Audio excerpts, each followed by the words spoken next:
Swift here with Flex Tape. No, okay, there was one big point that I forgot to touch up on the Dead by Daylight video. Now, the big thing I forgot to brush up on was the war zone that is constantly going on in that game. Now, to briefly explain in case you don't know how the game works, but I try and steer away from specifics, you queue up differently from a game like, say, F13, where it's randomized. No, you queue up if you want to be a killer, and you queue up if you want to be a survivor. Now, due to this, some people, honestly, will just end up playing the game on one side of the spectrum. Some people play 90% of their gameplay is probably survivor, 95% of their gameplay could be killer. Now, because of this, and how people sometimes refuse to touch the other side, usually it's survivors who refuse to play killer. It creates a divide, okay? A big divide. And it really brainwashes people. Now, say for example, and this happens all the time. Okay, I'm chasing someone, right? I've hit them, they're injured, they just unhooked. No. Let's say, okay, I was chasing them in a house. They fall off the ledge, they have balance landing. So now they use their sprint burst to grab their unhooked survivor friend who was actually pretty close by with that safe distance they just made. Is it my fault to where, as you unhook the person, I immediately down them and put them back on the hook? Is it my fault as the killer that you just made my job of killing them faster and easier?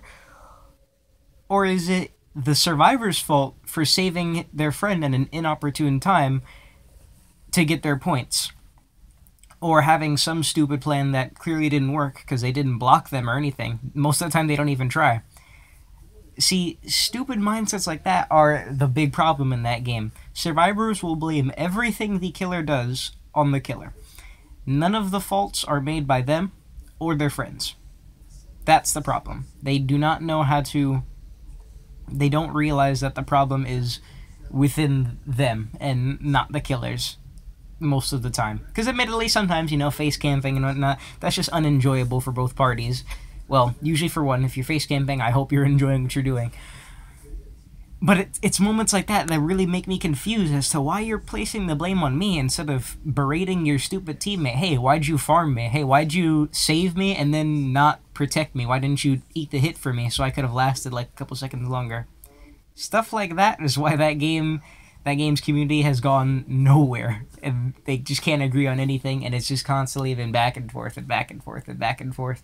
See, a community like For Honor, for example, even they sometimes come to them, and obviously it's a very different game in terms of, the community. The community fights within themselves, but everyone is basically the same. Everyone's a damn hero trying to get their money instead of one side being a killer and one side being a survivor. But even For Honor has made strides to make change in their game altogether. Not just say, like, I don't know, one hero saying this to change this other hero. No, it's a collection. In Dead by Daylight, there's no collection. There's just he said, she said, no you, no you, no you. That's the big thing, no you. It's not me that's wrong, it's you, the killer. You're the one that's at fault for everything. Oh, God, it's not healthy. It's real dangerous out there. Be careful, stay safe, subscribe or die.